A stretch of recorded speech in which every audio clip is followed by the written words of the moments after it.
গল্প পাঠের আসরে আপনাকে স্বাগতম। আজ পড়ছি হুমায়ুন আহমেদের লেখা হিমু সিরিজের গল্প চলে যায় বসন্তের দিন। আজ প্রথম পর্ব। হিমু, আমি মহাবিপদে পড়েছি। তুই আমাকে বিপদ থেকে উদ্ধার কর। বিনিময়ে যা চাইবি তাই দেব। আমার অতি গুণধর পুত্র মনে হয় কাণ্ড ঘটিয়ে ফেলেছে। ভাড়া খাটা টাইপ একটা মেয়েকে বিয়ে করে ফেলেছে। মুখে অবশ্য তেমন কিছু বলছে না। আমি গন্ধে গন্ধে বুঝে ফেলেছি। আমার ঘুম হারাম হয়ে গেছে। মেয়েটার নাম ফুলফুলিয়া। যে মেয়ের নাম ফুলফুলিয়া সে কেমন মেয়ে বুঝতেই তো পারছিস। ঘটনা এখানেই শেষ না। ওই হারামজাদি মেয়ের বাবা কি করে জানিস? সে হারমোনিয়াম বাদক। যাত্রা দলে হারমোনিয়াম আরো কিসব নাকি বাজায়।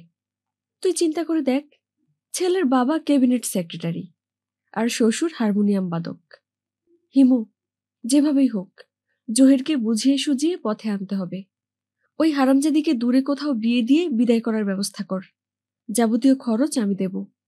প্রয়োজনে হারামজাদিকে গয়নাও কিনে দেব। তোর দোহাই লাগে, ঘটনা কাউকে বলবি না।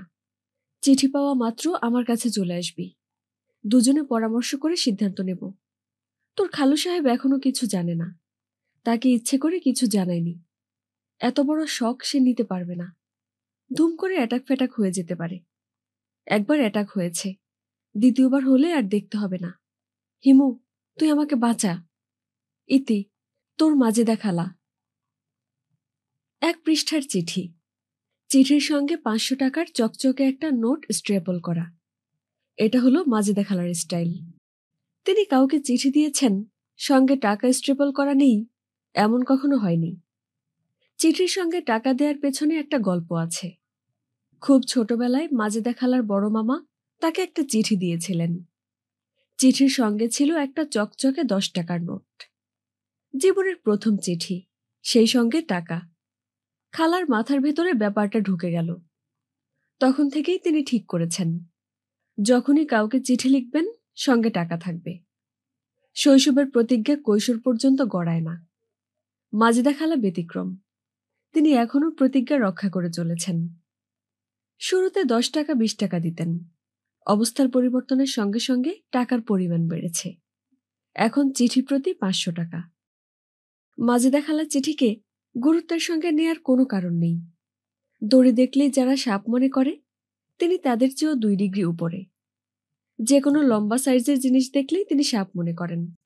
কাছে গিয়ে দেখবেনও না সাপ কিনা। দূর থেকেই চিৎকার চেঁচামেচি, ও মাগো দোতলায় সাপ এলো কিভাবে। আমি নিশ্চিত জহিরকে নিয়ে তিনি যে মহাদুশ্চিন্তায় পড়েছেন তা পুরোপুরি অর্থহীন। জহির অতি ভালো ছেলে। সে যে কত ভালো তা একটা অতি ব্যবহার করে বোঝানো যাবে না। খুব কম করে হলেও 3টা অতি ব্যবহার করতে হবে। অতি অতি অতি ভালো ছেলে। সে ফিজিক্সে অনার্স পড়ছে। দুর্দান্ত ছাত্র। পাশ করেই ঢাকা ইউনিভার্সিটিতে লেকচারারের চাকরি পেয়ে যাবে। কিন্তু তার জীবনের স্বপ্ন, সে একটা কফির দোকান দেবে। আধুনিক কফি শপ। জীবন কাটাবে কফি বিক্রি করে। কারণ কফির গন্ধ তার ভালো লাগে। কফি হাউসে লোকজন আনন্দ করে কফি খেতে খেতে গল্প করে। এই দৃশ্য দেখতে ভালো লাগে এবং তার নিজেরও কফি খেতে ভালো লাগে। সে কফি হাউসের নামও ঠিক করে ফেলেছে, শুধুই কফিতা। জহিরের ধারণা প এবং ব খুব কাছাকাছি। শুধুই কফিতা আসলে শুধুই কবিতা। নিতান্তই ভালো মানুষ টাইপ লোকজনের মাথাতেই এরকম আইডিয়া আসে। জহির সরল ধরনের ভালো মানুষ। পৃথিবীতে বক্র ধরনের ভালো মানুষও আছে। বক্র ভালো মানুষেরা ভালো, তবে তাদের চিন্তাভাবনা বক্র। জহির সেরকম না। ফুলফুলিয়া নামের কোনো মেয়ের সঙ্গে তার যদি ভাব হয়েও থাকে, জহিরের ভালো মানুষের জন্যই হয়েছে। একজন ভালো মানুষ অন্য একজন ভালো মানুষকে খুঁজে বের করে। একটা চোর খুঁজে বের করে আরেকটা চোরকে। ফুলফুলিয়ার সঙ্গে পরিচয় হলে দেখা যাবে সেও চমৎকার একটি মেয়ে। জহিরের শুধুই কফিতা কফি শপে কফি বানানোর জন্য ছটফট করছে। কাস্টমারকে নিজেই ছুটে গিয়ে কফি দিচ্ছে। আদুরে গলায় বলছে, কফি কেমন হয়েছে খেয়ে বলুন তো, ভালো হলে কিন্তু আরেক মগ খেতে হবে। মাজেদা খালার দুশ্চিন্তা দূর করার জন্যে না, ফুলফুলিয়ার ব্যাপারে কৌতূহলী হয়েই খালার ধানমন্ডির বাসায় গেলাম। খালু সাহেব আমাকে দেখে প্রথম কিছুক্ষণ এমনভাবে তাকিয়ে থাকলেন যেন চিনতে পারছেন না। তারপর শুকনো গলায় বললেন, কি ব্যাপার? আমি বললাম, কোনো ব্যাপার না, আপনাদের দেখতে এসেছি। খালু সাহেব ও বলে ন্যাশনাল জিওগ্রাফি ম্যাগাজিনে মুখ ঢেকে ফেললেন। খালু সাহেব আমাকে সহ্যই করতে পারেন না। মাজেদা খালা আমাকে আড়ালে ডেকে নিয়ে ফিসফিস করে বললেন, তোর খালুর সামনে ওই প্রসঙ্গ তুলবি না। আমি বললাম, ওকে। খালা বললেন, জহিরের কাছ থেকে কায়দা করে ব্যাপারটা আগে জেনে নে। আমি যে ঘটনা জানি এটা যেন জহির টের না পায়। আমি আবারও বললাম, ওকে। খালা বিরক্ত গলায় বললেন, ওকে ওকে করিস না তো। তোকে দেখে মনে হচ্ছে তুই ব্যাপারটা হাসি তামাশা হিসেবে নিচ্ছিস। মোটেই হাসি তামাশা না। অবশ্যই হাসি তামাশা না। জহির কোথায়? এক্ষুনি সাঁড়াশি দিয়ে জহিরের পেট থেকে সব কথা বের করে ফেলব। শুরু হবে সাঁড়াশি আক্রমণ। খালা বললেন, আজ রাতে তুই আমার বাড়িতে থাকবি। আমি বললাম, কথা বের করে তোমাকে দিয়ে যাই, থাকার দরকার কি? থাকলে সমস্যা কি? বড়লোকের বাড়িতে আমার ঘুম হয় না খালা। কমিউনিস্টদের মতো কথা বলবি না। তুই কমিউনিস্ট না, তুই হিমু। তোকে যেখানে ঘুমোতে বলা হবে তুই সেখানেই ঘুমোবি। রাতে কি খাবি? যা খাওয়াবে তাই খাবো। নতুন একটা বাবুর্চি রেখেছি, খুব ভালো মোগলাই রাঁধে। তোর কপাল খারাপ, বাবুর্চি ছুটিতে আছে। অসুবিধা নেই, পোলাও খা। পোলাও আর ঝাল মুরগির ঝোল হবে না? ফ্রিজে ইলিশ মাছ আছে, ইলিশ মাছ ভেজে দিতে বলবো। আচ্ছা। গ্রামের বাড়ি থেকে সরবাটা ঘি এনেছি, খেয়ে দেখ ঘি কাকে বলে। ঠিক আছে, খাবো সরবাটা ঘি। মাজেদা খালা ছোট্ট নিঃশ্বাস ফেলে বললেন, ঘর ভর্তি খাবার, কেউ খায় না। খায় না কেন? তোর খালুর ডিসপেপসিয়া হয়েছে, কিছুই হজম হয় না। পানি খেলেও নাকি টক ঢেকুর ওঠে। আর জহিরও খাওয়া ছেড়ে দিয়েছে। গত 1 মাস ধরে শুধু ডাল ভাত খাচ্ছে। ওই দিন বলল, শুকনা মরিচ আর রসুন পিষে ভর্তা বানিয়ে দিলে ভর্তা দিয়ে ভাত খাবে, আর কিছু খাবে না। বলো কি? খালা হতাশ গলায় বললেন, আমার দৃঢ় বিশ্বাস ফুলফুলিয়া মেয়েটার সঙ্গে পরিচয় হবার পর জহির এই প্যাকনা করছে। ওই মেয়ে যেহেতু শুকনা মরিচের ভর্তা দিয়ে ভাত খাচ্ছে, এর বেশি কিছু খাবার মুরাদ নাই, কাজেই জহিরকেও তাই খেতে হবে। তাহলে তো ঘটনা অনেক দূর গড়িয়েছে। তুমি চিন্তা করো না, আমি টেক কেয়ার করছি। হয় জহিরের স্ক্রু টাইট দিয়ে দেব, আর নয়তো নাট খুলে স্ক্রু বের করে নিয়ে আসব। তুই একটা কাজ করবি? অবশ্যই করব। কাজ করে ভাত খাবো, ফুড ফর ওয়ার্ক। একটা ডিজিটাল রেকর্ডার পকেটে নিয়ে যা। জহিরের সঙ্গে কথাবার্তা যা হবে রেকর্ড করে ফেলবি। মা হয়ে ছেলের গোপন কথা রেকর্ড করা ঠিক হবে? অবশ্যই ঠিক হবে। মা ছেলের ভবিষ্যৎ দেখবে না? সে মাতারির সঙ্গে প্রেম করবে, আমি আটকাবো না? তাহলে দাও তোমার ডিজিটাল রেকর্ডার। আসল কথা যখন শুরু হবে তখন কায়দা করে রেড বাটন পুশ করবি। 15 মিনিট রেকর্ড হবে। আমি গলা নামিয়ে বললাম, নিজেকে কেমন স্পাই স্পাই লাগছে। খালু সাহেবের তো একটা লাইসেন্স করা পিস্তল আছে, পিস্তলটিও দাও, পকেটে করে নিয়ে যাই। স্পাই যখন হয়েছি পুরোপুরি হই। একটা ম্যাগনিফাইং গ্লাস দাও, স্পাইদের সঙ্গে ম্যাগনিফাইং গ্লাস থাকে। ফাজলামি করিস না হিমু, তোকে ফাজলামি করার জন্য ডাকিনি। তোর সব ভালো, ফাজলামিটা ভালো না। তুই তোর খালুর সঙ্গে গল্প কর, আমি ডিজিটাল রেকর্ডারটা রেডি করে দেই। ব্যাটারি আনতে হবে, ব্যাটারি নেই। আমি খালু সাহেবের সামনে বসে আছি। কতক্ষণ বসে থাকতে হবে বুঝতে পারছি না। খালু সাহেব ন্যাশনাল জিওগ্রাফি থেকে চোখ তুলছেন না। তিনি হাঁটুর উপর পা তুলে দিয়েছেন, পায়ের পাতা নাড়ছেন। পাশে বসে থাকা মানুষকে সম্পূর্ণ অগ্রাহ্য করার চেষ্টা। চেষ্টা সফল হচ্ছে না। আমি বরং তার কর্মকাণ্ডে মজা পাচ্ছি। আমি তাকিয়ে আছি টিভির দিকে। টিভিতে CNN চলছে, শব্দহীন টিভি। খালু সাহেব ইদানিং শব্দহীন টিভি দেখেন। হিমু। জি। খালু সাহেব ন্যাশনাল জিওগ্রাফি বন্ধ করে আমার দিকে তাকালেন। তার ভুরু কুঁচকে আছে, নাকও খানিকটা কুঞ্চিত। গরম মারে ছাল পুড়ে ঘা হয়ে যাওয়া নেড়িকুত্তার দিকে মানুষ এইভাবেই তাকায়। তিনি বললেন, কি করছো আজকাল? কিছু করছি না। কিছু করছি না বাক্যটা যেভাবে বললে তাতে মনে হচ্ছে কিছু না করাটা খুব মহৎ কিছু। খারাপ কিছু করার চেয়ে কিছু না করা তো অবশ্যই মহৎ। চুরি ডাকাতি তো। আমার সঙ্গে বাজে তর্ক করবে না। জি আচ্ছা। ব্যক্তিগতভাবে তোমার প্রতি আমার কোনোই বিদ্বেষ নেই, কিন্তু আমি অকর্মণ্য অলস মানুষ সারা জীবন অপছন্দ করেছি। আমৃত্যু করব বলে ধারণা। তুমি যদি কিছু মনে না করো, অন্য কোথাও গিয়ে বসো। তুমি আমার পাশে বসে আছো বলেই পড়ায় মন দিতে পারছি না। কিছু মনে করছো না তো? জি না, কিছু মনে করছি না। আমি নিশ্চিত তুমি আমার কথায় হার্ট হয়েছ। তোমাকে হার্ট করার জন্য কথাগুলো বলিনি। আমার নিজের ছেলে জহির যদি তোমার মতো জীবনযাপন করত, তাকেও আমি আমার পাশে বসতে দিতাম না। খালু সাহেব আবারও ম্যাগাজিন পাঠে মন দিলেন। এই পরিস্থিতিতে নিঃশব্দে উঠে অন্য কোথাও সরে যাওয়া উচিত। সেটি করছি না। মানুষটাকে আরেকটু রাগিয়ে দিতে ইচ্ছা করছে। রেগে তিনি তেতে থাকবেন, কিন্তু ভদ্রতা ও রুচিবোধের কারণে আমার সঙ্গে কথা বলতে হবে নিচু গলায়, প্রায় হাসি মুখে। এই দৃশ্যটি দেখতে ভালো লাগে। ভদ্রতা এবং রুচিবোধ থাকারও বিপদ আছে। আমি এখন জহিরের ঘরে। জহির হাত পা সোজা করে বিছানায় লম্বা হয়ে ঘুমোচ্ছে, গাঢ় ঘুম। 1 বছর পর জহিরের সঙ্গে দেখা। মানুষের বয়স বাড়ে, এই ছেলের মনে হয় বয়স কমছে। চেহারায় বালক বালক ভাব এসে গেছে।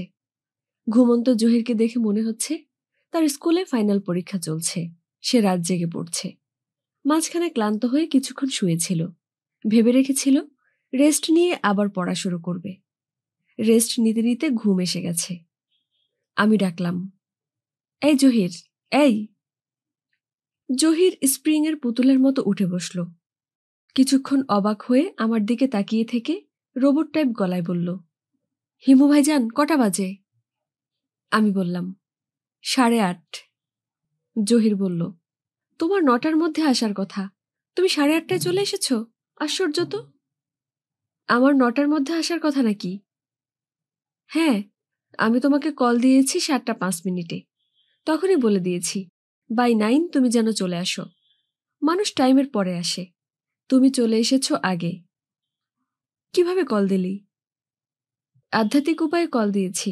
ব্যাপারটা যে সত্যি সত্যি কাজ করবে বুঝতে পারিনি। আমার খুবই অবাক লাগছে। মনে মনে আমাকে ডেকেছিস? হুম, কিভাবে ডেকেছি শোনো। প্রথমে দরজা জানালা বন্ধ করেছি, তারপর বিছানায় শবাসন করে শুয়েছি। হাত পা সোজা করে সরল রেখার মতো শোয়া, চোখ বন্ধ করে এক মনে বলেছি, হিমু ভাইজান, তুমি যেখানেই থাকো রাত 9টার মধ্যে চলে আসো। 50 বারের মতো বলেছি। বলতে বলতে ঘুমিয়ে পড়েছি। ঘুমিয়ে পড়ার কথা না, আমার ঘুম এসে গেছে। টেলিপ্যাথিক উপায়ে তোমার কাছে মেসেজ চলে গেছে, তুমি চলে এসেছো। How wonderful. টেলিপ্যাথিক ডাকাডাকির বুদ্ধি কি তোর মাথাতেই এসেছে না কেউ দিয়েছে? জহির গলা নিচু করে বলল, একটা মেয়ের কাছ থেকে এই বুদ্ধি পেয়েছি। এই মেয়েটার বাসায় টেলিফোন নেই। ওর যখন কাউকে ডাকার দরকার পড়ে তখন এভাবে ডাকে, তাতে নাকি কাজ হয়। মেয়েটার কথা আগে বিশ্বাস করিনি, এখন পুরোপুরি বিশ্বাস হচ্ছে। আমি বললাম, মেয়েটার নাম কি ফুলফুলিয়া? বেশ কিছুক্ষণ হতভম্ব হয়ে থাকার পর জহির প্রায় তোতলাতে তোতলাতে বলল, তো তুমি কিভাবে জানো? সেটা দিয়ে তোর দরকার নেই। মেয়েটার নাম ফুলফুলিয়া কিনা বল। হুম, মেয়েটার বাবা তাকে ডাকেন ফুল। মা যখন বেঁচে ছিলেন তখন ডাকতেন ফুলিয়া। মেয়েটা করেছে কি, দুজনের নাম একত্র করে তার নাম দিয়েছে ফুলফুলিয়া। তুই আমাকে টেলিপ্যাথিক পদ্ধতিতে ডেকে এনেছিস কেন? ফুলফুলিয়ার বিষয়ে কথা বলার জন্যে? হুম, তুমি এত সব জানো কিভাবে? ভাইজান, তুমি খুবই বিস্ময়কর একজন মানুষ। তুই নিজেও কম বিস্ময়কর না। যা হোক, এখন ঘটনা কি বল। তোমাকে আর নতুন করে কি বলবো, তুমি তো মনে হচ্ছে সবই জানো। তা জানি, তবু তোর মুখ থেকে শুনি। জহির চাপা গলায় প্রায় তোতলাতে তোতলাতে বলল, ভাইজান, আমি ঠিক করেছি ফুলফুলিয়াকে বিয়ে করব। ঠিক করে থাকলে করবি। মা মনে হয় রাগ করবে, তাই না? রাগ অবশ্যই করবে। তোর বাবার পিস্তল দিয়ে ফুলফুলিয়াকে গুলি করার সমূহ সম্ভাবনা। ওকে কেন গুলি করবে? গুলি করলে আমাকে করবে। মাজেদা খালা তোকে কিছুই বলবে না। তুই যদি একটা খুন করে এসে বলিস, মা আমি খুন করে এসেছি, তাহলে খালা বলবেন, ভালো করেছিস, এখন যা গোসল করে আয়, ভাত খা, ইলিশ মাছের ডিম রান্না করেছি। জহির অবাক হয়ে বলল, এত কিছু থাকতে ইলিশ মাছের ডিমের কথা বললে কেন? মনে এসেছে বলেছি। তুই এত অবাক হয়ে তাকিয়েছিস কেন? ফুলপুলিয়ার সবচেয়ে পছন্দের খাবার হলো ইলিশ মাছের ডিম। আমার আবার ইলিশ মাছের ডিম খুবই অপছন্দের খাবার। ফুলপুলিয়ার আরেকটা পছন্দের খাবারের কথা শুনলে তুমি চমকে উঠবে। শুকনো মরিচের সঙ্গে রসুন মিশিয়ে বেটে ভর্তা। জহিরের মুখ হা হয়ে গেল। সত্যিকার বিস্মিত মানুষের মুখ দেখা খুবই আনন্দের ব্যাপার। বেশিরভাগ মানুষই বিস্মিত হবার ভান করে, বিস্মিত হয় না। জহির সত্যি সত্যি বিস্মিত। তার হা করে থাকা মুখের দিকে তাকিয়ে আমি খুবই মজা পাচ্ছি। জহির, জি ভাইজান। ফুলফুলিয়া সম্পর্কে তোর পরিকল্পনা কি বল শুনি, খুব গুছিয়ে বলবি। তার আগে 1 মিনিটের জন্য চোখ বন্ধ কর। কেন? আমি একটা লাল বোতাম টিপব। কিসের লাল বোতাম? কিসের লাল বোতাম তোর জানার দরকার নেই। তোকে চোখ বন্ধ করতে বলেছি, তুই চোখ বন্ধ কর। জহির বাধ্য ছেলের মতো চোখ বন্ধ করল। আমি ডিজিটাল ভয়েস রেকর্ডারের বোতাম টিপে জহিরের সামনে রাখলাম। এখন ইচ্ছা করলে চোখ মেলতে পারিস, লজ্জা করলে চোখ মেলার দরকার নেই। ফুলপুলিয়া সম্পর্কে তোর পরিকল্পনা গড়বড় করে বলে যা। ফিসফিস করবি না, উঁচু গলায় বলবি। প্রতিটি শব্দ যেন আলাদা করে বোঝা যায়। টু দ্য পয়েন্ট থাকবি, ফেনাবি না। রেডি, গেট, সেট, গো। জহির আবার তার বিখ্যাত রোবট গলায় কথা বলা শুরু করল। মনে হচ্ছে প্রতিমন্ত্রীদের মতো লিখিত ভাষণ পড়ছে। ভাইজান, আমি ঠিক করেছি ফুলপুলিয়াকে বিয়ে করব। আমি জানি সবাই খুব রাগ করবে, কিন্তু আমি মন ঠিক করে ফেলেছি। বিয়ে করব কাজীর অফিসে। বিয়েতে তুমি একজন সাক্ষী হবে, আরেকজন সাক্ষীও তুমি জোগাড় করবে। কোত্থেকে করবে সেটা তুমি জানো। ফুলপুলিয়া সম্পর্কে এই আমার পরিকল্পনা। বিয়ের পরেও কি তুই তোর মাকে জানাবি না? বিয়ের পর জানাবো, কাজী অফিস থেকে টেলিফোন করে জানাবো। খালা তোকে স্ট্রেট বাড়ি থেকে বের করে দেবে। তুই যাবি কোথায়? সেটা নিয়ে চিন্তা করিনি। চিন্তা না করে ভালোই করেছিস। বেশি চিন্তা ভাবনা করে কিছু হয় না। তুই একভাবে চিন্তা করে রাখবি, ঘটনা ঘটবে অন্যভাবে। চিন্তাহীন জীবনযাপন করা উচিত। ফুলফুলিয়ার একটা ছবি আমার কাছে আছে, দেখবে? না, ক্লাস 7-এ পড়ার সময়কার ছবি। এখনকার চেহারার সাথে কোনো মিল নেই। এই সময়ের কোনো ছেলে প্রেমিকার ছবি পকেটে নিয়ে ঘুরে না। ছবি পকেটে নিয়ে ঘোরাটাকে গ্রাম্যতা মনে করা হয়। তুই কি মনে করে ঘুরছিস? আমি ছবি পকেটে নিয়ে ঘুরছি না তো। ছবিটা পেজমার্ক হিসেবে ব্যবহার করছি। আমার অবশ্য অন্য একটা পরিকল্পনাও আছে, খুব হাস্যকর পরিকল্পনা। বলবো? বল। আমার কম্পিউটারে ফটোশপ আছে। আমি করব কি, ফুলপুলিয়ার ছবি ফটোশপে ঢুকাবো। আইনস্টাইনের ছবি তার সঙ্গে জুড়ে দিয়ে প্রিন্ট বের করব। ছবিতে দেখা যাবে আইনস্টাইন ফুলের মাথায় হাত রেখে হাসি হাসি মুখে বসে আছেন। রবীন্দ্রনাথের সঙ্গে ছবি থাকবে না? কবিগুরুর কোলে ফুলফুলিয়া বসে আছে, কবিগুরুর দাড়ির খোঁচা লাগছে ফুলফুলিয়ার গালে। অবশ্যই থাকবে। কবি নজরুলের সঙ্গে থাকবে। কবি নজরুল হারমোনিয়াম বাজাচ্ছেন, ফুলফুলিয়া গান করছে। বাংলাদেশের বিখ্যাতদের কেউ থাকবে না? বাংলাদেশের বিখ্যাতরাও থাকবে, তবে কোনো পলিটিক্যাল ফিগার রাখবো না। শেখ হাসিনা, বেগম খালেদা জিয়া এরা বাদ। শুধু কবি সাহিত্যিকরা থাকবেন। আমার আসলে ইচ্ছা ফুলিকে চমকে দেয়া। সমস্যা হচ্ছে মেয়েটা চমকায় না। ভাইজান, তুমি ওকে চমকাবার কিছু বুদ্ধি বের করো তো। তুই কোনো চিন্তা করিস না। চমক কত প্রকার ও কি কি এই মেয়ে এখন টের পাবে। ওকে আমরা ধারাবাহিক চমকের মধ্যে রাখব। চমকাতে চমকাতে ওর চমকা রোগ হয়ে যাবে। তখন দেখবি কারণ ছাড়াই চমকাচ্ছে। Thank you. তুই চুপ করে বসে থাক। আমি খালাকে একটা জিনিস হ্যান্ডওভার করে এক্ষুনি আসছি। তুমি কি রাতে থাকবে? বুঝতে পারছি না, থেকে যেতেও পারি। যদি রাতে থাকো, তাহলে ফুলের সঙ্গে পরিচয়টা কিভাবে হলো সেটা তোমাকে বলবো। খুবই ইন্টারেস্টিং। শুনলে হাসতে হাসতে তোমার দম বন্ধ হয়ে যাবে। আমার যখনই মনে হয় আমি একা একা হাসি। জহির মুখ টিপে হাসছে। কি সুন্দর সহজ হাসি। তার আনন্দ সারা শরীর দিয়ে আলোর মতো ঠিকরে বের হচ্ছে। ঠিক তখন একটা ঘটনা ঘটল। টিভির উপর রাখা জাপানি চীনামাটির বালিকা মূর্তি ধুম করে নিচে পড়ে ভেঙে টুকরা টুকরা হয়ে গেল। দেয়ালে ঝুলানো দুটো ক্যালেন্ডার হঠাৎ পেন্ডুলাম হয়ে দুলতে শুরু করল। আমরা যে খাটে বসেছিলাম কেউ মনে হয় সেই খাট ধরে হ্যাঁচকা টানে ইঞ্চিখানেক সরিয়ে দিল। মাথার ভেতরের মগজও মনে হয় খানিকটা দুলল। জহির ভীত গলায় বলল, ভাইজান, কি হচ্ছে? আমি বললাম, তেমন কিছু না, টাইট হয়ে বসে থাক, ভূমিকম্প হচ্ছে। জহিরের মুখ দ্বিতীয়বারের মতো হা হয়ে গেল। মুখের হা বন্ধ না করেই সে কথা বলল, ভূমিকম্প হচ্ছে মানে কি? আমি হালকা গলায় বললাম, মা বসুন্ধরা সামান্য কেঁপে উঠেছেন, ঢাকা শহর দুলছে। আমরা বসে আছি কেন? আমরা বসে আছি কারণ আমরা বসে বসে গল্প করছিলাম। যদি দাঁড়িয়ে দাঁড়িয়ে গল্প করতাম তাহলে বসে না থেকে দাঁড়িয়ে থাকতাম। ততক্ষণে মাজেদা খালার বাড়িতে ভূতের তাণ্ডব শুরু হয়েছে। মাজেদা খালা চিৎকার করছেন।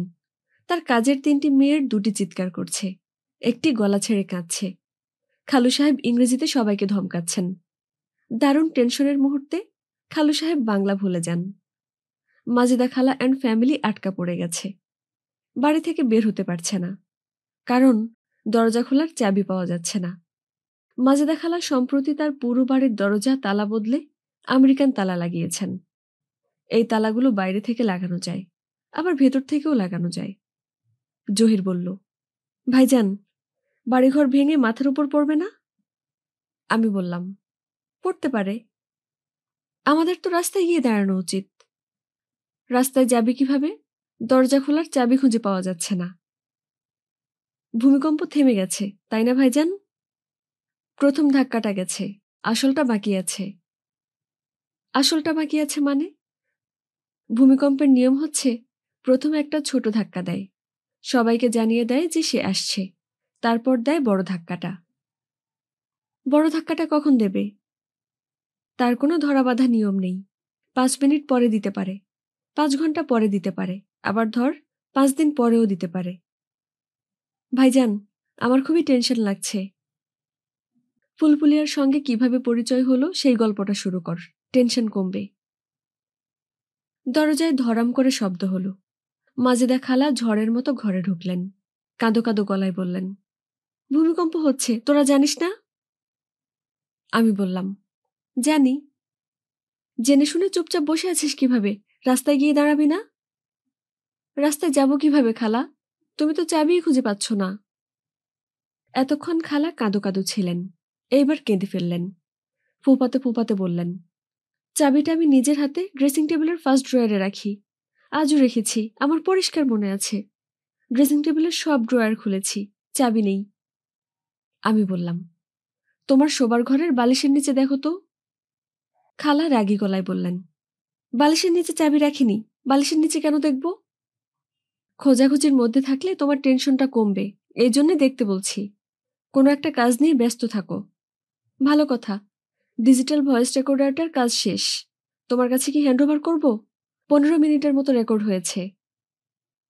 খালা যেভাবে ঝড়ের মতো এসেছিলেন ঠিক সেইভাবে ঝড়ের মতো বের হয়ে গেলেন। তার প্রায় সঙ্গে সঙ্গে চাবি পাওয়া গেছে, চাবি পাওয়া গেছে শব্দ শোনা গেল। দরজা খোলার শব্দ হলো। সিঁড়ি দিয়ে ধূপধাপ শব্দে নামার শব্দ পাওয়া গেল এবং আমাকে চমকে দিয়ে জহির বিছানা থেকে লাফ দিয়ে নেমে বন্দুকের গুলির মতো দরজা দিয়ে বের হয়ে গেল। তার প্রায় সঙ্গে সঙ্গেই ধরনী দ্বিতীয়বার কেঁপে উঠল। ততক্ষণে ঢাকা শহর জেগে গেছে। চারিদিকে হইচই, চিৎকার শুরু হয়েছে। রাস্তা ভর্তি মানুষ। এর মধ্যে একজন আবার আজান দিচ্ছে। প্রাকৃতিক বিপর্যয়ের সময় আজান দিতে হয়। আমি জানালা দিয়ে তাকিয়ে আছি। আতঙ্কে অস্থির হওয়া লোকজন দেখতে ভালো লাগছে। তীব্র আতঙ্কেরও কিছু পর্যায় আছে। প্রাথমিক পর্যায়ে তীব্র আতঙ্কগ্রস্ত মানুষ এক জায়গায় দাঁড়িয়ে থাকতে পারে না, ক্ষুদ্র একটা এলাকার ভেতর ছোটাছুটি করে। আতঙ্ক যত বাড়তে থাকে ছোটাছুটির মাত্রা তত কমতে থাকে। তীব্র আতঙ্কের শেষ পর্যায়ে কোনো ছোটাছুটি নেই, স্থির হয়ে দাঁড়িয়ে থাকা। তখন চোখের মণিও নড়বে না। মাজেদা খালাকে দেখা যাচ্ছে, তিনি তার পরিবার নিয়ে বাড়ির সামনের লনে ছোটাছুটি করছেন। তিনি যেদিকে যাচ্ছেন তার কাজের 3 মেয়েও সেদিকে যাচ্ছে। শুধু খালু সাহেব এক জায়গায় দাঁড়িয়ে আছেন, তার হাতে ন্যাশনাল জিওগ্রাফি ম্যাগাজিন, তার ঠোঁটে সিগারেট। তবে সিগারেটে আগুন নেই। ছুটে নিচে নামার সময় নিশ্চয়ই লাইটার নিয়ে যেতে ভুলে গেছেন। জহিরকে দেখতে পাচ্ছি না। সে কি গেট খুলে বাইরে চলে গেছে? এক দৌড়ে ফুলফুলিয়ার কাছে চলে যায়নি তো? ফুলফুলিয়া যখন দেখবে খালি গায়ে একজন যুবক দৌড়াতে দৌড়াতে তার কাছে আসছে, তখন সে ভালোই মজা পাবে। মাজেদা খালার বাড়ির মূল লোহার গেটটা বন্ধ, তবে মূল গেটের সঙ্গে বাচ্চা গেটটা খোলা। সেই গেটের ভিতর দিয়ে মাঝে মাঝেই লোকজন উঁকি দিচ্ছে। খালার বাড়ির গেটে 24 ঘন্টা দারোয়ান থাকার কথা, কোনো দারোয়ান নেই। যে কোনো বিপর্যয়ের সময় প্রথম যারা দায়িত্ব ফেলে পালিয়ে যায় তারা হলো দারোয়ান এবং সিকিউরিটি গার্ড। হিমু, এই হিমু! মাজেদা খালা আমাকে দেখতে পেয়েছেন। মনে হয় তার আতঙ্ক সহনীয় পর্যায়ে চলে এসেছে। তীব্র আতঙ্কগ্রস্ত মানুষ কাউকে চিনতে পারে না। মস্তিষ্কের যে অংশে পরিচিতমূলক তথ্য থাকে সেই অংশ কাজ করে না। মাজেদা খালা ক্ষিপ্ত গলায় চেঁচালেন, এই হিমু, কথা বলছিস না কেন? আমি বললাম, খালা কেমন আছো? গাধা, তুই ফাজলামি করছিস কেন? এখন কেমন আছে জিজ্ঞেস করার মানে কি? নেমে আয়। তোমরা কি চা খাবে? চায়ের পানি বসিয়ে দেই? নেমে আয় তো, এক্ষুনি নাম। মাজেদা খালার পাশে খালু সাহেব এসে দাঁড়ালেন। ভাঙা ভাঙা গলায় বললেন, Himu, bring me a lighter. খালু সাহেবের গলা ভাঙা ছিল না, মনে হচ্ছে ভূমিকম্পে তার গলা ভেঙে গেছে। ভূমিকম্পে ঘর বাড়ি ভাঙে বলে জানি, মানুষের গলা ভাঙে এটা শুনিনি। আমি বললাম, খালু সাহেব, পোর্সের লাইটটা কি জ্বালিয়ে দেব? খালু সাহেব বললেন, কেন? আমি বললাম, ন্যাশনাল জিওগ্রাফি ম্যাগাজিনটা পড়তে পারতেন। লনে কতক্ষণ থাকতে হয় তার তো ঠিক নেই। খালু সাহেব বিড়বিড় করে কি যেন বলছেন, নিশ্চয়ই ইংরেজিতে গালাগালি। দোতলা থেকে শোনা যাচ্ছে না। রাত 12টা। ভূমিকম্প ভীতি সামলে মাজেদা খালা বাড়িতে উঠে এসেছেন। রান্নাবান্না কিছু হয়নি। তার 3 কাজের মেয়ে রান্নাঘরে ঢুকে গেছে। খালা খালু দুজনই বসার ঘরের সোফায় পাশাপাশি বসে আছেন। আমি বসে আছি তাদের ডান পাশের সোফায়। খালু সাহেব ভাঙা গলায় স্ত্রীর সঙ্গে গল্প করছেন। গল্পের বিষয়বস্তু ভূমিকম্প। বুঝলে মাজেদা, বিরাট কোইন্সিডেন্স। যখন ভূমিকম্প হচ্ছিল তখন আমি ন্যাশনাল জিওগ্রাফিতে ভূমিকম্প নিয়েই একটা আর্টিকেল পড়ছিলাম। আর্টিকেলের নাম আনটেমড নেচার। আর্টিকেলের একটা চ্যাপ্টার ভূমিকম্পের বর্ণনা দিয়ে শুরু হয়েছে। ওই চ্যাপ্টারটা পড়তে শুরু করেছি, আর তখনই ভূমিকম্প শুরু হলো। ইন্টারেস্টিং কোইন্সিডেন্স না? খালা জবাব দিলেন না। তিনি ভাবলেশহীন মুখে টিভির দিকে তাকিয়ে আছেন।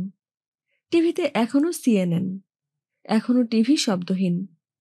মাজেদা খালাকে দেখে মনে হচ্ছে তার আতঙ্ক এখনো পুরোপুরি যায়নি। স্বামীর প্রশ্নের জবাব তো তিনি দিলেনই না, উঠে নিজের ঘরে চলে গেলেন।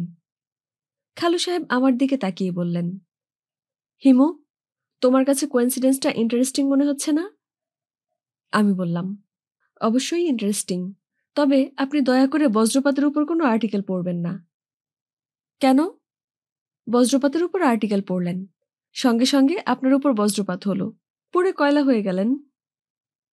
তুমি কি রসিকতা করার চেষ্টা করছো? জি। তোমার সঙ্গে আমার সম্পর্ক রসিকতার না, রসিকতা করবে না। জি আচ্ছা। একটা জিনিস খেয়াল রাখবে, তোমার নাম হিমু, তুমি একটা ভ্যাগাবন্ড, তুমি চার্লি চ্যাপলিন না। জি, আমি খেয়াল রাখব। তুমি জহিরের ঘরে যাও, ওকে বিরক্ত করো, ওর সঙ্গে হিউমার করার চেষ্টা করো, আমার সঙ্গে না। জি আচ্ছা। আমি উঠে দাঁড়ালাম। খালু সাহেব থমথমে গলায় বললেন, তোমাকে আরেকটা বিষয় বলি, দয়া করে সহজ উত্তর দেবে, পেঁচানো উত্তর দেবে না। জি আচ্ছা। ভূমিকম্প হচ্ছে, সবাই দৌড়ে নেমে খোলা জায়গায় চলে গেল। তুমি ঘরে বসে রইলে, খুব ভালো কথা, থাকো ঘরে বসে, কিন্তু জহিরকে আটকে রাখলে কেন? খালু সাহেব, আমি জহিরকে আটকে রাখিনি। ও হঠাৎ খালি গায়ে দৌড় দিল, যাকে বলে ভোঁ দৌড়। দৌড়ে কোথায় গেল? প্রথম বুঝতে পারিনি কোথায় গেছে, পরে ওকে আবিষ্কার করলাম ছাদে। সে এখন বইয়ে পড়েছে, ভূমিকম্পের সময় রাতের আকাশে আলোর খেলা হয়, বিচিত্র ভাষায় আকাশে লেখা ভাসে, সত্যি কিনা দেখতে গেছে। যে ছেলে ফিজিক্সে পড়ছে সে ভূমিকম্পে আকাশে হাবিজাবি লেখা হয় এইসব বিশ্বাস করে? ওকে তো কানে ধরে উঠবোস করানো দরকার। ওকে আমার কাছে পাঠাও তো, তার সঙ্গে কথা বলা দরকার। খালু সাহেব, আজ কথা না বলে আরেকদিন বলুন। এখন সে একটু ব্যস্ত আছে। ব্যস্ত বলেই আমি আপনার কাছে বসে আছি। আপনি বিরক্ত হচ্ছেন জেনেও বসে আছি। কে নিয়ে ব্যস্ত?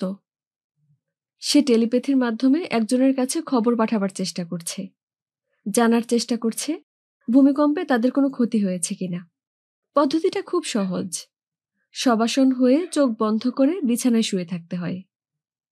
চুপ করো। জি আচ্ছা। খালু সাহেব থমথমে মুখে জহিরের ঘরের দিকে এগুলেন। আমিও তার পেছনে পেছনে গেলাম। ইন্টারেস্টিং কোনো পরিস্থিতি হয় কিনা দেখার জন্য যাওয়া। তেমন কিছু হলো না। খালু সাহেব হতভম্ব হয়ে দেখলেন তার পুত্র চোখ বন্ধ করে সরল রেখা হয়ে শুয়ে আছে, মুখে বিড়বিড় করছে। খালু সাহেব যেভাবে নিঃশব্দে ছেলের ঘরে ঢুকেছেন সেইভাবে নিঃশব্দেই ছেলের ঘর থেকে বের হলেন। আমাকে ইশারায় তার পেছনে পেছনে আসতে বললেন। আমিও বাধ্য ছেলের মতো তাকে অনুসরণ করলাম। তিনি আমাকে সিঁড়ির কাছে নিয়ে গিয়ে কঠিন গলায় বললেন, হিমু, তুমি নানাবিধ যন্ত্রণা তৈরি করো। আমি আমার পরিবারে কোনো যন্ত্রণা চাই না। তুমি আর এ বাড়িতে আসবে না। তুমি এক্ষুনি বিদায় হও। আমি বিনীত ভঙ্গিতে বললাম, আমার রাতে খাওয়ার কথা। ইলিশ মাছ ভাজা হচ্ছে। কথা বাড়াবে না, বিদায় হও। আমি সিঁড়ি দিয়ে নামতে শুরু করলাম। খালু সাহেব দরজা ধরে দাঁড়িয়ে আছেন। তার মুখ থমথম করছে। হিমু, তুই রাতে কাউকে কিছু না বলে চলে গেলি কেন? তুই নিজেকে কি ভাবিস? যা মনে আসে করে বেড়াবি? তোকে কেউ কিছু বলতে পারবে না? বাংলাদেশের সব মানুষের মাথা কি তুই কিনে নিয়েছিস? ওই রাতে কি ঘটেছিল আমার কাছে শোন। আমার প্রচন্ড মাথা ধরেছিল। আমি বাতি বন্ধ করে শুয়েছিলাম। এতে মাথা ধরা আরো বাড়ল। তুই বোধহয় জানিস না, শুয়ে থাকলে আমার মাথা ধরা বাড়ে। আমার সবই উল্টা। যাই হোক, মাথা ধরা যখন খুব বাড়ল তখন মাথা ধরা ট্যাবলেটের খোঁজে গেলাম তোর খালুর কাছে। দেখি সে একা মুখ আমসি করে বসে আছে। তাকে জিজ্ঞেস করলাম, হিমু কোথায়? তোর খালু বলল, জানি না কোথায়। আমি বললাম, সে চলে গেছে নাকি? তোর খালু বলল, জানি না, যেতেও পারে। খবর না দিয়ে যে আসে সে খবর না দিয়ে চলে যায়। তখন আমি গেলাম জহিরের ঘরে। সেখানেও তুই নেই। কাজের মেয়েরাও কেউ কিছু বলতে পারে না। গেটের দারোয়ানকে জিজ্ঞেস করলাম। সেও বলল, গেট দিয়ে কাউকে যেতে দেখেনি। তোর খালু বলল, চলে গেছে গেছে, এত হইচই করছো কেন? টেবিলে খাবার দিতে বলো। হিমু, কাউকে কিছু না বলে চলে যাওয়াটা ঠিক না। আমি রাগ করেছি এবং মনে কষ্ট পেয়েছি। আমি যাদেরকে বেশি স্নেহ করি তারাই আমাকে কষ্ট দেয়। জহিরের কথাই মনে করে দেখ। ডিজিটাল ভয়েস রেকর্ডারে জহিরের সব কথাবার্তা এই নিয়ে 5 বার শুনলাম। আমার হাত পা ঠান্ডা হয়ে আসছে। এইসব কি ধরনের কথাবার্তা? আমার তো মনে হয় ছেলেটা পাগল হয়ে গেছে। তার ডাক্তারি চিকিৎসা দরকার। কোনো সুস্থ মাথার ছেলে এ ধরনের কথা বলতে পারে না। ভূমিকম্পের রাতে সে তার বাবার সঙ্গে যে কথাবার্তা বলেছে সেটা শুনলেই যে কেউ বলবে, ছেলেকে পাবনা মেন্টাল হসপিটালে পাঠিয়ে দাও। ওইটাই তার জন্য উপযুক্ত জায়গা। ঘটনা কি হয়েছে শোন। বাপ ছেলে খেতে বসেছে। আমি বসিনি। প্রথমত আমার মাথার যন্ত্রণা। দ্বিতীয়ত তোর জন্য রান্নাবান্না করিয়েছি। আর তুই না বলে পালিয়ে গেছিস। যাই হোক, মূল ঘটনা শোন। জহিরের বাবা বলল, পড়াশোনা কেমন হচ্ছে? জহির বলল, ভালোই হচ্ছিল, তবে এখন হচ্ছে না। জহিরের বাবা বলল, হচ্ছে না কেন? জহির বলল, ফিজিক্স পড়ে কোনো লাভ নেই বাবা। লাভ নেই কেন? প্রকৃতিকে বোঝার জন্যই ফিজিক্স পড়া। আমি চিন্তা করে দেখেছি, এখন পর্যন্ত ফিজিক্সের যে উন্নতি হয়েছে তা দিয়ে প্রকৃতিকে কিছুতেই বোঝা যাবে না, বরং উল্টো হবে। ফিজিক্সের জ্ঞান আমাদের চিন্তাকে আরো ধোঁয়াটে করে ফেলবে। জহিরের বাবা তখন শান্ত গলায় বলল, আমি ফিজিক্স জানি না, আমি ইতিহাসের ছাত্র। তুই কি বলছিস বুঝিয়ে বল। জহির বলল, সবকিছু বোঝাতে পারবো না, একটা শুধু বলি। ফিজিক্স বলছে মহাবিশ্ব সৃষ্টি হয়েছে বিগ ব্যাং থেকে। প্রচণ্ড শব্দে কসমিক ডিম ফেটে মহাবিশ্ব তৈরি হলো। যে মুহূর্তে কসমিক ডিম ফাটল সে মুহূর্ত থেকে সময়ের শুরু। কসমিকের আগে কি ছিল কিছুই বলতে পারছে না। ডিম ফাটার আগে কি ছিল ফিজিক্স তা বলতে পারছে না বলে তুই ফিজিক্স পড়বি না? না, আমার কাছে ফিজিক্স পড়া অর্থহীন মনে হচ্ছে। কি করবি বলে ঠিক করেছিস? বাবা, আমি একটা কফি শপ চালাবো। বুঝতে পারছি না, কি বলছিস? কি চালাবি? কফি শপ, ছোট্ট ঘরোয়া ধরনের কফি শপ। দোকান সারাদিন বন্ধ থাকবে, খুলবে সন্ধ্যার পর। কাটায় কাটায় 12টার সময় কফি শপ বন্ধ হবে। রসিকতা করছিস নাকি? না, রসিকতা কেন করব? কফি শপের নাম ঠিক হয়ে গেছে, শুধুই কফিতা। নাম শুধুই কফিতা? হ্যাঁ, আমার কফি শপের নাম কফিতা।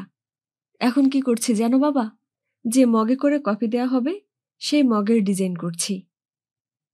মগের ডিজাইন করছিস? হ্যাঁ, কোন রঙের মগে কফির গেরুয়া রং ভালো ফুটে সেটা দেখা হচ্ছে। দেখা যাচ্ছে গাঢ় সবুজ রঙের মগে কফির রং ভালো ফুটে, কাজেই আমাদের মগের রং হলো গাঢ় সবুজ। এই মগ হবে গ্লাসের মতো। মগে চায়ের কাপের মতো কোনো বোটা থাকবে না।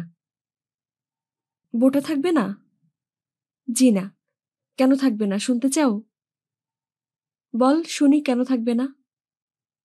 পানির গ্লাস আমরা হাত দিয়ে ধরি, ঠান্ডা পানির গ্লাস হাত দিয়ে ধরেই পানির শীতলতা আমরা টের পাই, আমাদের ভালো লাগে। গরম কফির উষ্ণতাও ঠিক একইভাবে আমরা কফির মগ হাত দিয়ে ধরা মাত্রই টের পাবো, আমাদের ভালো লাগবে। তুই তাহলে কফির দোকান দিচ্ছিস? জি। তোর নেক্সট পরীক্ষা যেন কবে? 9 তারিখ, 7 দিন আছে। পরীক্ষা তো দিচ্ছি না। পরীক্ষা দিচ্ছিস না? না, কফি শপের আইডিয়া মাথায় আসা মাত্র পড়াশোনা ছেড়ে দিয়েছি। জহিরের বাবা এরপরেও বেশ সহজভাবে খাওয়া শেষ করল। বেসিনে হাত ধুয়ে এসে আবার খাবার টেবিলে বসল। জহিরের খাওয়া তখনও শেষ হয়নি। জহিরের বাবা শান্ত মুখে ছেলের খাওয়া দেখতে লাগলো। খাওয়া শেষ হবার পর জহিরের বাবা বলল, 9 তারিখে তুই পরীক্ষা দিতে যাবি। যদি না যাস তাহলে ওই দিনই এক বস্ত্রে বাড়ি থেকে বের হয়ে যাবি। কথা চালাচালি আমার পছন্দ না। আমি আমার কথা বলে শেষ করলাম। এই বিষয়ে 9 তারিখ পর্যন্ত আর কোনো কথা বলবো না। জহির বলল, আচ্ছা। হিমু, এই হলো ঘটনা। জহিরের বাবাকে আমি মোটেই দোষ দিচ্ছি না। সে তো তাও ধৈর্য ধরে ছেলের কথা শুনেছে। আমার ইচ্ছা করছিল খাবার টেবিলেই ঠাস করে ছেলের গালে এক চড় মারি, যাতে এক চড়ে মাথার সব আইডিয়া নাকের ফুটো দিয়ে বের হয়ে যায়। ওই ঘটনার পর আমি তোর খালুকে ফুলপুলিয়া মেয়েটার কথা বলেছি। আমি চিন্তা করে দেখলাম ছেলে যেভাবে বিগড়াচ্ছে, ফুলপুলিয়ার ব্যাপারটা আর গোপন রাখা ঠিক হবে না। ক্যাসেট করা কথাবার্তাও তোর খালুকে শুনিয়েছি। বেচারা যে কি পরিমাণে শকড হয়েছে তুই বিশ্বাস করবি না। 3 দিনের একটা কনফারেন্সে তার সুইডেনে যাবার কথা ছিল, এটা সে বাতিল করেছে। সিগারেট ছেড়ে দিয়েছিল, আবার সিগারেট ধরেছে। ভুসভুস করে দিনরাতে সিগারেট টানছে। আমি কিছু বলছি না। সিগারেট টেনে যদি টেনশন কিছু কমে তাহলে কমুক। গতকাল রাতে ঢাকা ক্লাবে গিয়েছিল, সেখান থেকে ফিরেছে মদ খেয়ে। সিগারেটের সঙ্গে মদ খাওয়াও ছেড়ে দিয়েছিল। তার ভাবভঙ্গি দেখে মনে হচ্ছে আবারও মদ ধরবে। চিন্তা করে দেখ আমি কি বিপদে পড়েছি। তোর খালুকে আমি এখন কিছুই বলবো না। 9 তারিখ পার হোক, তারপর দেখা যাক পানি কোন দিকে গড়ায়। হিমুরে, আমি মহা বিপদে পড়েছি। তোকে যে বাড়িতে আসতে বলবো, তোর সঙ্গে পরামর্শ করব, সেই উপায় নেই। জহিরের বাবা তোর এ বাড়িতে ঢোকা নিষিদ্ধ করে দিয়েছে। দারোয়ানকে ডেকেও বলে দেয়া হয়েছে তুই যেন এ বাড়িতে ঢুকতে না পারিস। জহিরের বাবার ধারণা তার ছেলের এই সমস্যার মূলে আছিস তুই। তুই নাকি মানুষের মাথায় হালকা বাতাস দিয়ে আইডিয়া ঢুকিয়ে সটকে পড়িস। আমি তাকে বলেছি এটা ঠিক না। হিমু আমাদের দলে। জহিরের কথাবার্তা খুব কায়দা করে হিমুই রেকর্ড করে এনেছে। তোর খালু বলেছে হিমু সব দলেই আছে। জহির যদি ফুলপুলিয়াকে বিয়ে করে তাহলে দেখা যাবে উকিল বাবা হিমু। তোর খালুর কথাও আমি ফেলতে পারছি না, বলতো আমি কি করি। এদিকে ফুলপুলিয়া মেয়েটার বিষয়ে তোর খালুও কিছু খোঁজ খবর বের করেছে। মেয়েটা কি করে শুনলে তুই মাথা ঘুরে পড়ে যাবি। সে একটা ক্লিনিকে আয়ার কাজ করে, রুগীদের গুমুত পরিষ্কার করে। অবস্থাটা চিন্তা করে দেখ। আমি মানত করেছি সমস্যার সমাধান হলেই আজমির শরীফে চলে যাব। খাজা বাবার দরবারে শুকরানা নামাজ পড়ব। সেখানকার এতিম মিসকিনদের একবেলা খাওয়াবো। আমার যে কিরকম অস্থির লাগছে তোকে বলে বোঝাতে পারবো না। মানসিক যে অবস্থার ভেতর দিয়ে যাচ্ছি, আমি চাই না সেটা আরো খারাপ হোক। তবে তুই দূর থেকে আমার একটা উপকার করতে পারিস। ফুলপুলিয়া মেয়েটার ঠিকানা দিচ্ছি, তার সঙ্গে দেখা করে এই মেয়েটার বিষয়ে আমাকে একটা রিপোর্ট দে। ভয় দেখিয়ে কিংবা লোভ দেখিয়ে জহিরের কাছ থেকে মেয়েটাকে সরিয়ে দেবার ব্যবস্থা কর। এর জন্য টাকা পয়সা যা লাগে আমি খরচ করব। কেয়ারটেকারের কাছে ঠিকানা আছে, তুই তার কাছ থেকে ঠিকানাটা নে। ওর কাছে 10,000 টাকাও দিয়ে দিয়েছি। প্রয়োজনে গুন্ডা লাগিয়ে মেয়েটাকে হুমকি ধামকি দিয়ে অন্য কোথাও সরিয়ে দে। এই উপকারটা তুই আমার কর। ইতি, তোর মাজেদা খালা। পুনশ্চ। হিমু, আমার মাথাটা আসলেই খারাপ হয়ে গেছে। যে ঘটনাটা তোকে জানাবার জন্য চিঠি লিখছিলাম সেই ঘটনাই জানানো হয়নি, অথচ চিঠি শেষ করে বসে আছি। আসলে আমি আর টেনশন নিতে পারছি না, সব এলোমেলো হয়ে যাচ্ছে। সেদিন মাথা ধরার ট্যাবলেট ভেবে তোর খালুর দুটো প্রেশারের ওষুধ খেয়ে ফেলেছি। তারপর দেখি ধুম করে প্রেশার নেমে যাচ্ছে। মাথায় পানি ঢালাঢালি, ডাক্তার ডাকাডাকি। যাই হোক, মূল ঘটনাটা মন দিয়ে শোন। এখনো পর্যন্ত ঘটনাটা নিয়ে কারো সঙ্গেই আলাপ করিনি, শুধু আমার কাজের মেয়ে 3টাকে বলেছি। কাজটা ভুল হয়েছে। 3টা মেয়ে ভয়ে অস্থির হয়ে আছে। তোর খালুকে ঘটনাটা বলতে গিয়েও বলিনি। তাকে যা বলবো সে গম্ভীর হয়ে বলবে, এটা কিছু না, তুমি স্বপ্ন দেখেছ। চোখের সামনে দেখা জলজ্যান্ত জিনিসকে কেউ যদি স্বপ্ন বলে তাহলে কেমন রাগ লাগে তুই বল। ঘটনাটা ঘটেছে ভূমিকম্পের রাতে। তখন ঘটনাটা আমি নিজেও বুঝতে পারিনি। ভূমিকম্পের ভয়ে একটা ঘোরের মধ্যে ছিলাম। কি দেখছি বা কি দেখছি না বুঝতেই পারিনি। যতই দিন যাচ্ছে ব্যাপারটা ততই পরিষ্কার হচ্ছে। আমার হাত পা ঠান্ডা হয়ে আসছে। ভূমিকম্পের রাতের কথা তোর নিশ্চয়ই মনে আছে। দরজা ভেতর থেকে লক করা। আমি দরজা খুলতে পারছি না, চাবি পাচ্ছি না। ড্রেসিং টেবিলের ড্রয়ার উলটপালট করছি। তোর খালু পাগলের মতো বিড়বিড় করছে। একসময় ছুটে গেলাম জহিরের ঘরে। তখন তুই বললি বালিশের নিচে খুঁজে দেখতে। আমি গেলাম শোবার ঘরে। আমি মশারি খাটিয়ে ঘুমাই। ঢাকায় ডেঙ্গু রোগ দেখা দেওয়ার পর থেকে এই ব্যবস্থা। রাত 8টা বাজতেই কাজের মেয়ে মশারি খাটিয়ে দেয়। আমি গেলাম বালিশের নিচে দেখতে। দেখি বাড়ির চাবি। চাবি হাতে নিয়ে গিয়ে আরেকটা জিনিস দেখলাম। দেখি বুড়ো একজন মানুষ কুঁজু হয়ে মশারির ভেতর বসে আছে, তাকিয়ে আছে আমার দিকে। তখন আমার মাথাতেই নেই যে এটা একটা ভয়ঙ্কর দৃশ্য। আমার মশারির ভেতর কোনো বুড়ো মানুষ বসে থাকতে পারে না। ভূমিকম্পের ভয়ে আমি এতই অস্থির যে বুড়ো মানুষ আমার দিকে তাকিয়ে আছে এটা আমার মাথায় ঢুকলো না। আমি চাবি নিয়ে দরজা খুলে দৌড়ে নিচে চলে এলাম। হিমু, ব্যাপারটা কি বলতো? আমার কি মাথা খারাপ হয়ে যাচ্ছে? কোনো সাইকিয়াট্রিস্টের সঙ্গে আমার কি কথা বলা উচিত? সাক্ষাতে এটা নিয়ে তোর সঙ্গে কথা বলবো।